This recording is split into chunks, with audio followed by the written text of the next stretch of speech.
Chapter 30. The carriage stopped in front of a large, beautiful castle. It was still daylight. Steps were going up both sides. A footman opened the door. Kaysen jumped out first and held my waist to help me down. I found myself blushing. "You look beautiful, Mrs. Page," Kaysen whispered in my ear. He was incredibly handsome. I took his arm, and we entered. I wasn't sure who came up with the idea of this mixed fairy tale story, but I felt like a princess being escorted by a handsome prince. "Mr. and Mrs. Page," a man announced us to the room. I looked at Kaysen. His eyes sparkled when my gaze met his. We were led to a long table with two very distinct guests. Sitting at the front of the room, I could only presume were Angeline and Doran. There were several other guests. They were able to keep up enough conversation for both of us. The food was delicious. We had a 12-course meal. Each plate had about 3 bites of food on it. "How am I supposed to know which fork goes with which course?" I whispered. Kaysen rubbed his coin. "Now we both know." When the meal was over, Queen Angeline came over and took my elbow and pulled me into a sitting room away from everyone else. When I looked over my shoulder, Doran had taken Kaysen in the opposite direction. I missed him already. "This is the time for questions." Queen Angeline smiled at me. "I can ask you anything?" I leaned forward. "Anything at all," she smiled. "Are you the real Angeline, the first one?" I asked. She shook her head no. "Do you look like her?" I continued. Angeline smiled and nodded. "Who created the quest?" I was curious. "My daughter is Amphira. She missed me when I passed. Her love story didn't go as well as Doran and mine. She created a world that could only be passed by true love. She wanted everyone to have what she never did," Angeline answered. My heart went out to Samphira.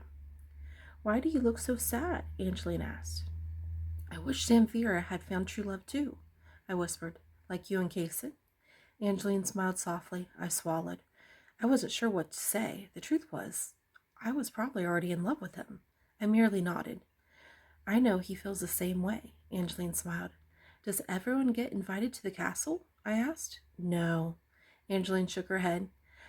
"They are only invited if they are genuinely in love and show compassion for someone other than themselves. You both showed compassion when you helped Ben. Neither of you wanted anything in return. That kind of empathy is needed in marriage. If a true bond is not shared, then even the best marriage can dissolve. This world is an experience that can bond you together for life. There are experiences that you have already shared that no one else could possibly understand unless they have been here themselves." I had only known Kaysen a short time, but I felt we understood each other more than anyone else I knew. My heart was his. There was no taking it back. "How does the quest work?" I had read the rules, but some of the specifics hadn't felt like it was thoroughly explained. "Only those who experience true love can pass the entire quest," Angeline continued. "I read there are 4 parts to the quest, but they weren't all written down." I leaned forward curiously. "You are correct. Some stumble into the quest, and some never finish the entire quest.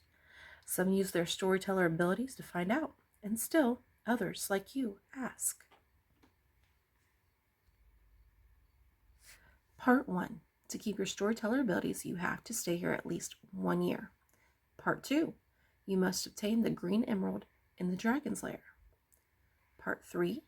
Locate the mystic waterfall to find the sapphire stone. Clues will be given after the 1-year mark.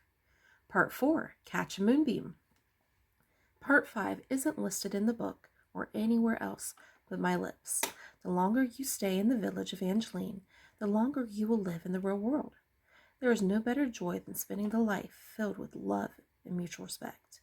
Angeline smiled softly. "Thank you." I stood up. Angeline stood with me. "May I?" Angeline nodded and I gave her a hug. I turned to walk away. "Emma," Angeline asked. "Yes?" I turned to face her. "Only 10 couples have ever completed all 5 parts of the quest. I have a feeling you may be among them." Queen Angeline walked me back through the door where we were met by King Doran and Kaysen. "Thank you for coming," the Queen told us. "It has been our pleasure," I smiled. Thank you for having us, Kaysen murmured before walking with me through the door. The carriage was waiting for us by the time we reached the bottom of the steps. I had so much that I wanted to say to Kaysen, but I didn't want to say it where it could be overheard. There was a blanket sitting across from us. Kaysen picked it, put it over our laps, and put his arms around me. How did it go with Angeline? He whispered in my ear. Good, I smiled. How did it go with Doran? Good, Kaysen whispered. You go first. Kaysen nodded and leaned towards my ear. Doran and Angeline are part of the story, but Doran knew things about us. He paused. I nodded. The same with Angeline. The stars are. Kaysen looked up in the sky at the sky in awe. Beautiful. I laid my head against his neck. We were quiet the rest of the way home. The little cottage was special to me. It was the place I fell in love with Kaysen. There was no denying it anymore. I was in love with my husband.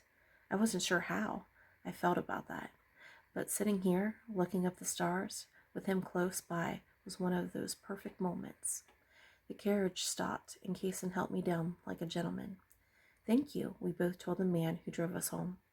He simply nodded and disappeared the way he had come. A howl went off in the distance. It didn't take us long to lock ourselves inside. Kaysen undid his bow tie and jacket. He seemed genuinely relieved to have them off. We made it, I exhaled.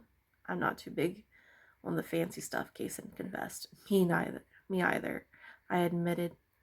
It was nice to dress up, though. Kaysen took off his jacket and dress shirt. I'm glad to be out of these. Too bad, I smiled. You like me all dressed up? Kaysen's eyes sparkled. I do, I nodded. Careful. That's what's got us in trouble last time, Kaysen smirked. I do remember someone else going first. I stepped closer to him. Nope, I don't think that's what happened. He feigned innocence and gave me a teasing smile.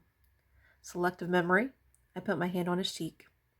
Kaysen nodded and smirked. Maybe you're remembering things differently. I laughed. I'm thinking this was a date. Kaysen tilted his head closer to mine. It was definitely a date. He met my kiss halfway. I love you, I whispered on his lips. Kaysen froze. What did you say? I love you, I whispered. Kaysen grinned. Really? I nodded. Kaysen kissed me and smiled. I love you too, Emma. I'm pretty sure I loved you since the first day you walked into my coffee shop.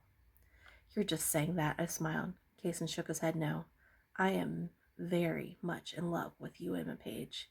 Kaysen kissed me like a man in love kisses the woman he loves. That was chapter 30 of Emma's Quest. If you haven't liked or subscribed to my channel, go ahead and do that. Sometimes I forget to post other places, but it does show up on YouTube. And if you don't want to wait to the ending of Emma's Quest, go ahead and go to Amazon. It's only 99 cents. And if you really, really like their story, it just kind of continues on with their family. In books 1 through 4, you can get that in volume 1.